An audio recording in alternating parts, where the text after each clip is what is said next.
네, 안녕하십니까. 저는 이큐브랩 대표이사 권순범입니다. 네, 이큐브랩 IR 시작하도록 하겠습니다. 이큐브랩은 다양한 도시 문제들 속에서 특히 폐기물 수거와 관련한 어떤 솔루션들을 다각도로 제공하는 솔루션 회사로 발전을 하고 있습니다. 도시가 굉장히 빠르게 발달하고 그다음에 기술 발전이 굉장히 빠르지만 이런 쓰레기 수거 영역은 사실 100년 전이나 지금이나 크게 차이가 없는 굉장히 기술 발달 혜택을 받지 못하는 영역에 가깝습니다.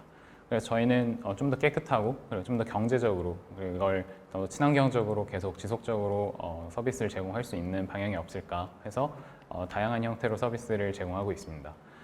처음에는 태양광 압축 쓰레기통이라는 프로덕트를 시작으로 사업을 시작했고요. 하다 보니 전체 압축하는 쓰레기통 전체가 아니라 기존에 깔려 있는 쓰레기통에 부착하는 IoT 단말, 적재량 감지 센서를 개발함으로써 도시 전체를 관리할 수 있게 할 수 있는 시스템으로 발전을 했고, 하다 보니 이제 쓰레기 수거 차량이 어떻게 가야 되는지, 그리고 그 차량이 작업 배치된 대로 잘 수행을 했는지 이런 것들을 모니터링 할 수 있게 도와드리는 클린시티 네트워크스라는 스마트시티 관리 솔루션으로 확장을 했습니다. 이 솔루션의 장점은 현재 스마트 시티의 어떤 글로벌 무브먼트 덕분에 다양한 새로운 기회들이 많이 생기고 있고, 뿐만 아니라 어떤 쓰레기를 수거하는 주체들 중에 프라이빗한 사설 기업들이 많기 때문에 해당 기업들이 더 비용을 절감하고자 하는 니즈가 굉장히 강합니다. 그래서 그런 부분에 저희가 더 최적화된 어떤 솔루션을 제공하는 게 현재 방향성입니다.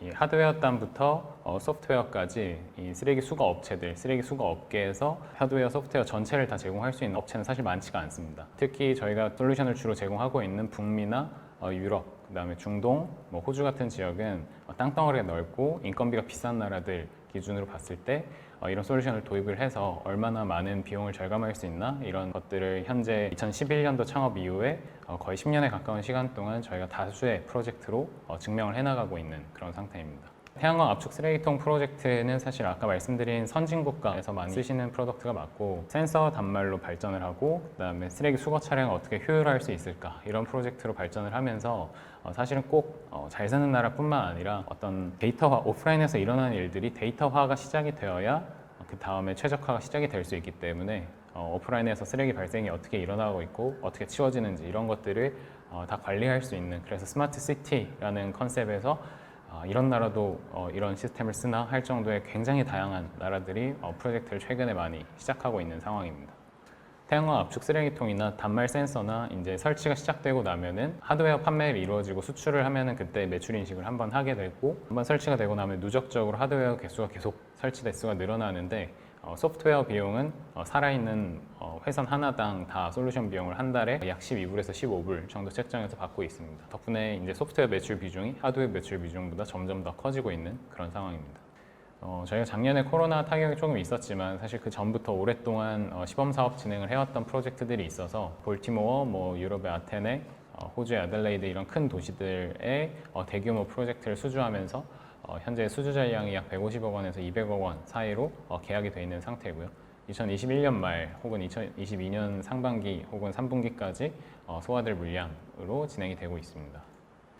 하지만 저희는 B2G 프로덕트의 이제 한계에 좀 봉착을 했다라고 생각을 했던 이유가, 이런 코로나 사태를 맞이하면서 지자체 혹은 이 쓰레기 수거하는 빅 플레이어들한테 굉장히 끌려다니는, 일정적으로 굉장히 끌려다니는 느낌을 많이 받아서 저희가 단순히 이렇게 뒤에서 서포트하는 포지션이 아니라 쓰레기 수거 업계에 좀 더 직접적으로 영향을 줄 수 있는, 임팩트를 줄 수 있는 솔루션으로 확장을 해야 되지 않을까 하는 생각을 계속해서 해왔고요. 그러다 보니까 저희가 하고자 하는 이 효율화, 최적화를 굉장히 잘 이해하고 잘 수행할 수 있는 쓰레기 수거 회사를 하나 만나서 솔루션을 확장해보자 라고 했지만 그런 업체가 많지 않습니다.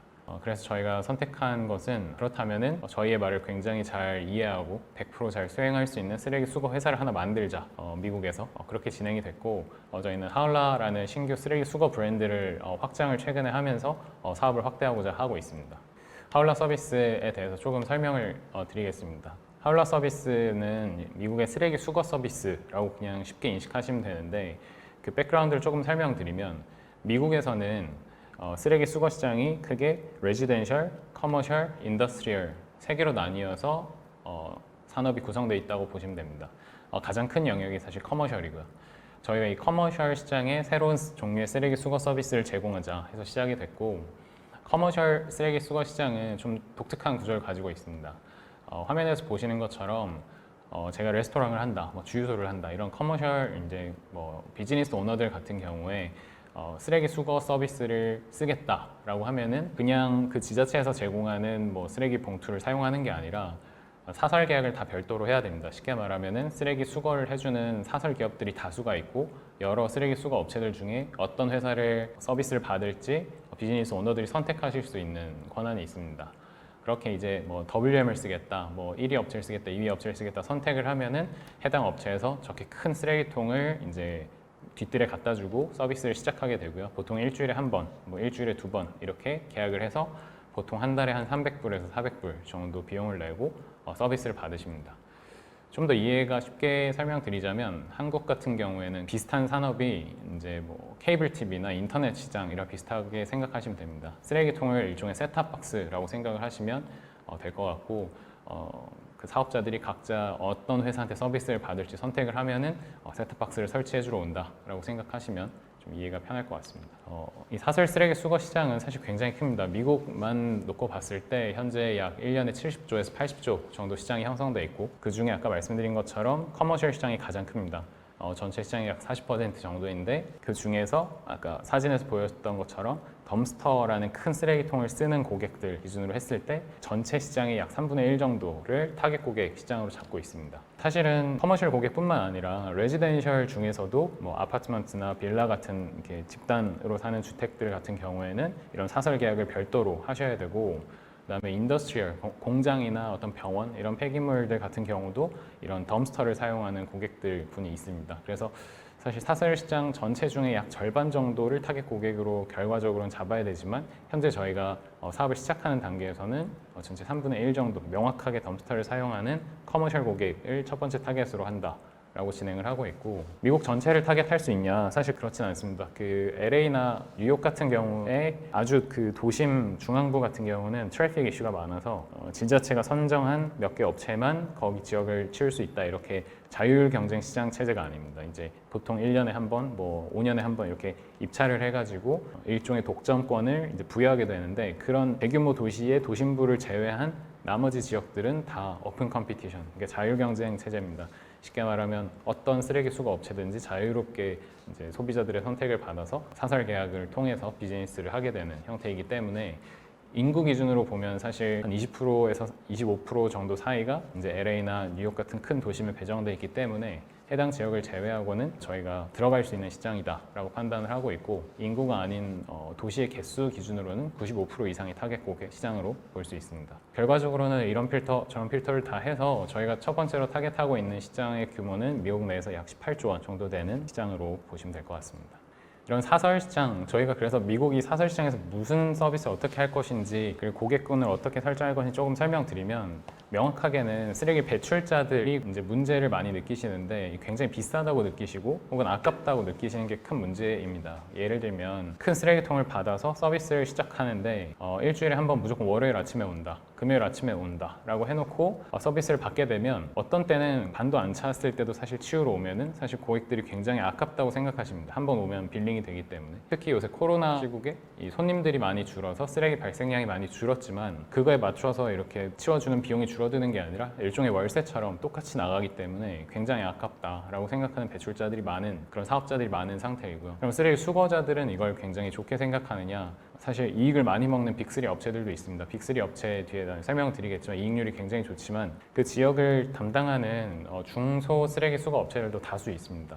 해당 업체들은 빅3 대기업들과 경쟁을 해야 되긴 하지만 사실은 뚜렷한 경쟁 의지가 없기 때문에 굉장히 고객 접점을 찾는 데 어려움을 갖는다. 그래서 저희가 이 둘 사이에서 어떤 역할을 할 수 있지 않을까 해서 서비스를 시작하게 됐고요. 간략하게 설명드리면 저희가 고객하고 계약을 가져와서 저희가 쓰레기를 치워드리겠습니다 하고 계약을 따오면 저희는 하울라 붙어있는 쓰레기통을 갖다 드리는데 센서가 붙어있는 쓰레기통을 갖다 드리고 이 쓰레기통을 그냥 일주일에 한 번 치워드리는 게 아니라 가득 찼을 때 한 번씩 치워드리겠다라고 계약을 하게 됩니다.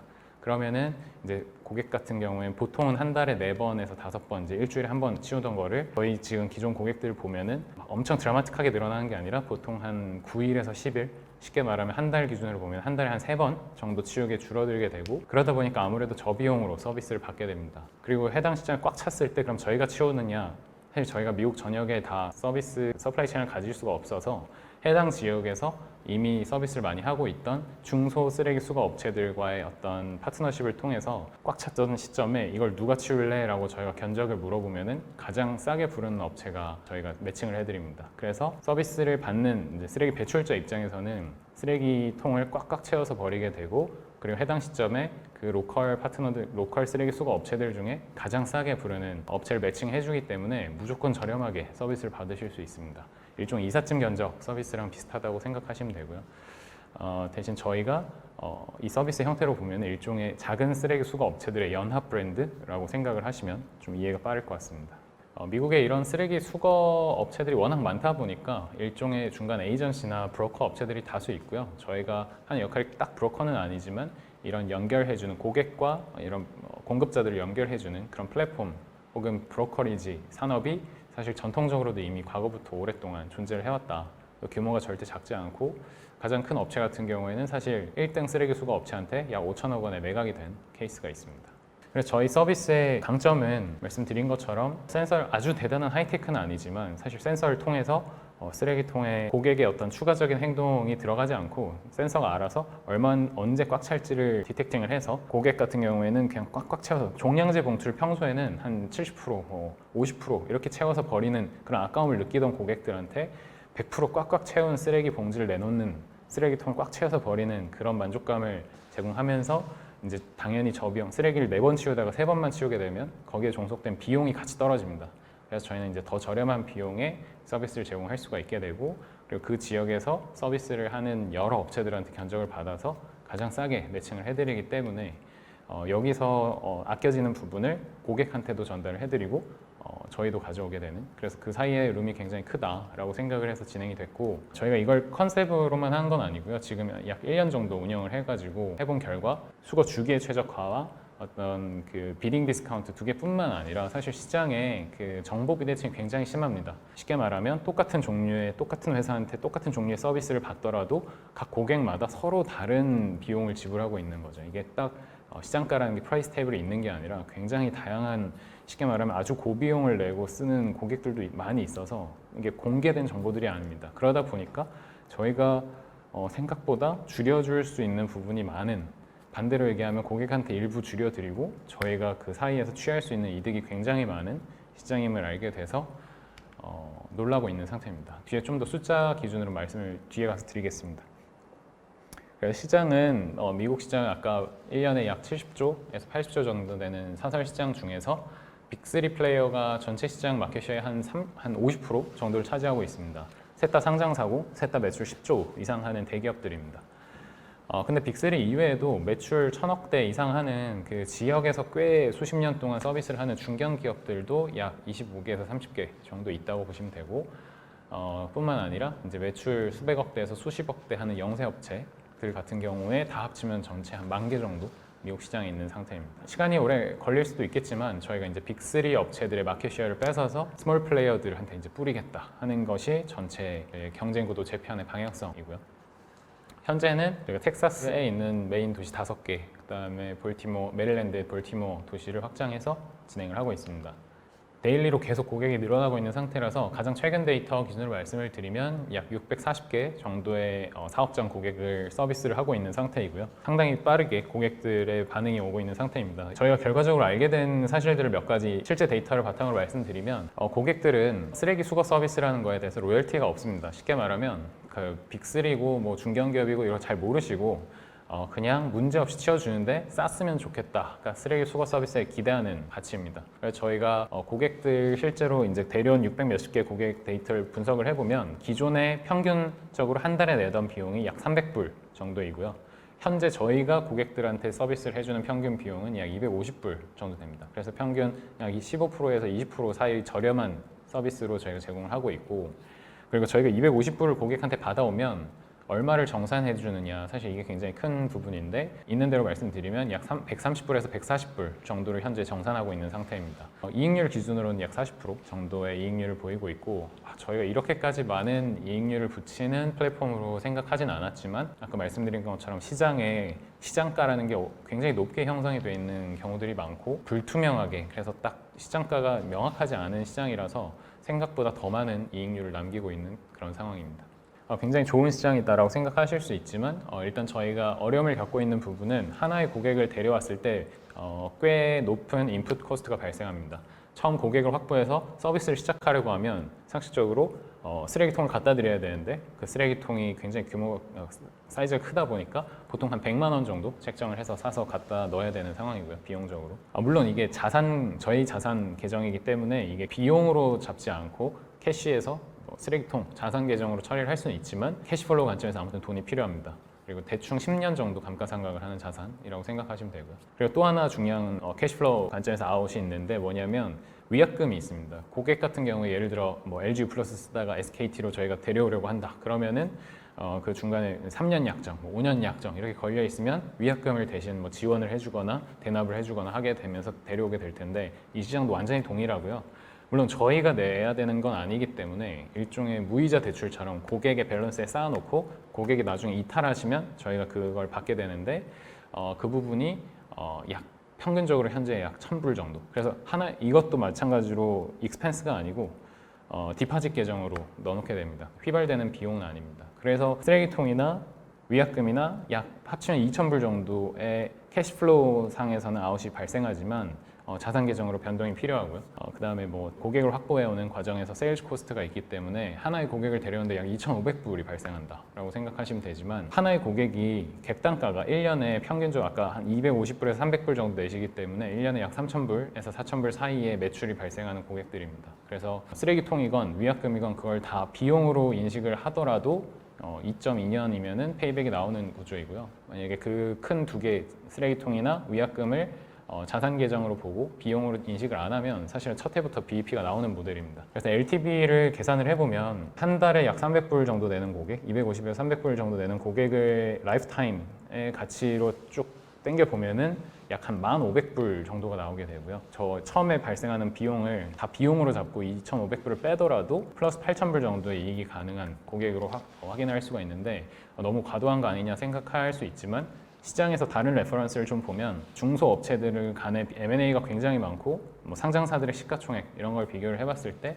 보통 쓰레기 수거 업체들의 매출의 멀티플 3, 멀티플 3에서 4 사이로 시장 가격이 형성됩니다. 쉽게 말하면 쓰레기 수거 업체들의 매출 곱하기 3에서 4 사이로 보통 상장사들은 시가총액이 지금 매겨져 있는 상태고 작은 업체들끼리 M&A가 굉장히 많은데 그 어카운트들의 일종의 결합으로 볼 때 어카운트를 어떤 밸류에 서로 사고 파느냐 봤을 때 하나의 보통 한 업체들의 매출 곱하기 3에서 4 사이로 서로 사고 팔리는, 쉽게 말하면 3,000불짜리 고객이면은 멀티플 3에서 4 사이로 서로 사고 팔린다라고 보시면 될 것 같습니다.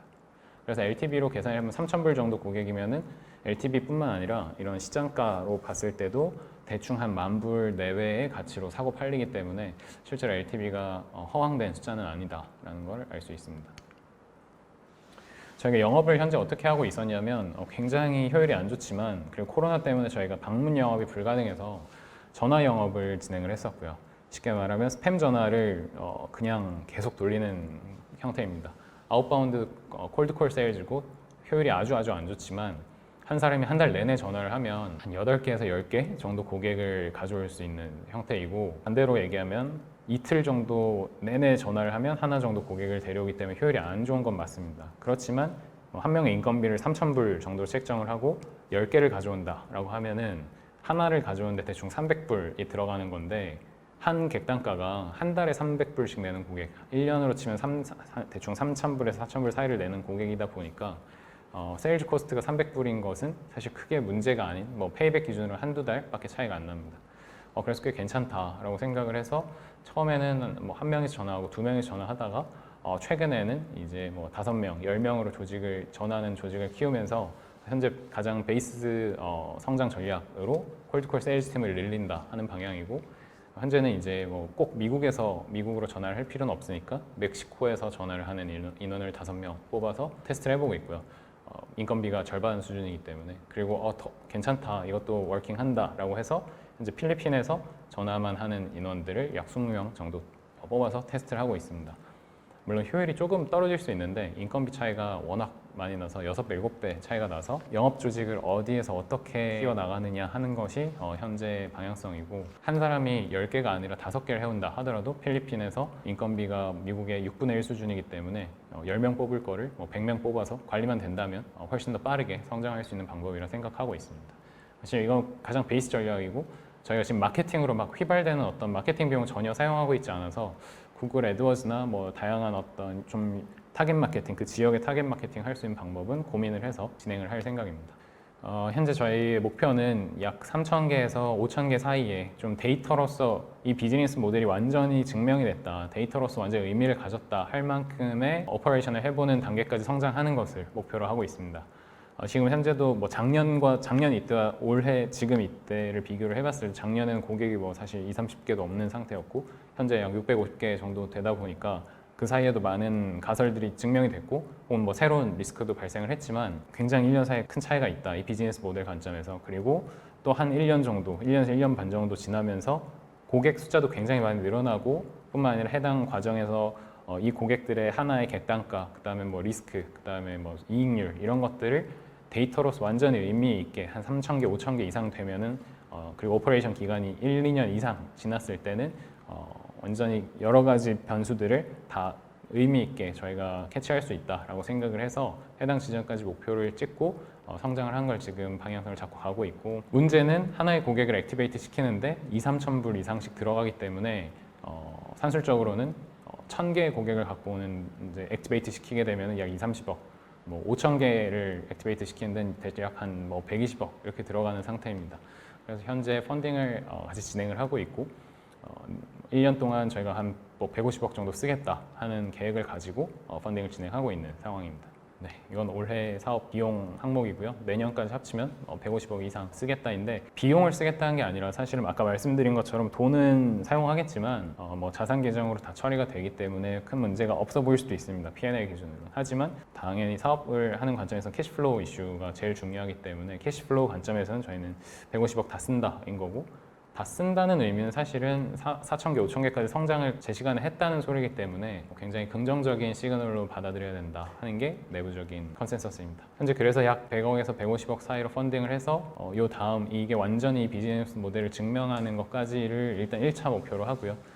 그다음 미국 전역으로 확대를 하기 위해서 이 다음 라운드는 아마 미국 내 쓰레기 수거 시장 이런 거에 굉장히 이해가 좋고 큰 자본을 펀딩할 수 있는 미국 내의 PF나 VC 펀드를 통해서 조달하는 것을 목표로 하고 있습니다. 그리고 꼭 에퀴리 펀드가 아니라 나중에 프로젝트 파이낸싱을 섞어서 좀 할 수도 있지 않나, 이런 생각을 하면서 발전을 해나갈 생각입니다. 이큐브랩 하나의 지금 하울라 브랜드로 런칭을 했지만, 하울라는 미국에서 이제 법인을 투자 이후에 법인을 분리를 하는 작업, 뭐 자회사로 분리할 수도 있고 아니면 인적 분할을 할 수도 있지만, 하울라 같은 경우에는 미국의 철저한 쓰레기 수거 회사 모델로 성장을 시키는 걸 목표로 하고 있고, 이큐브랩은 하울라의 센서와 소프트웨어를 제공하는 솔루션 프로바이더로 성장시킨다입니다. 물론 업사이드는 하울라가 훨씬 크고요. 근데 이큐브랩 같은 경우에 하울라뿐만 아니라 다양한 도시 프로젝트를 현재 하고 있기 때문에 두 회사가 좀 다른 지향점을 갖고 있어서 다르게 발전시킬 거고, 하울라 같은 경우는 미국에서 미국 회사로 성장시킴으로써 사실 미국 내 쓰레기 수거 업체들 간의 M&A들이 워낙 많아서 뭐 M&A 엑시스를 꿈꾸면서 진행할 수도 있고, 굉장히 좋은 캐시카우가 된다면 그냥 나스닥 상장으로 가는 걸 목표로 삼고 성장시키는 게 가장 아름다운 생각이라고 보고 있습니다. 대신 이큐브랩은 다양한 도시 프로젝트를 좀 안정적으로 해나가면서 한국 시장에 성장시키는 걸 목표로 성장시키겠습니다. 둘 사이의 관계는 만약에 분할을 해서 관계사가 아니게 되더라도 이큐브랩 입장에서 하울라는 굉장히 좋은 고객이 되는 거고요. 하울라는 이큐브랩이 제공하는 센서, 뭐 소프트웨어를 가장 저렴하게 받아들여서 이익률이 아주 좋은 쓰레기 수거 회사가 되도록 만들어주는 거기 때문에 이제 굉장히 서로 시너지가 높은 모델이다라고 생각을 하고 발전시키고 있습니다. 기본적으로 IR은 여기까지 진행하도록 하겠습니다. 감사합니다.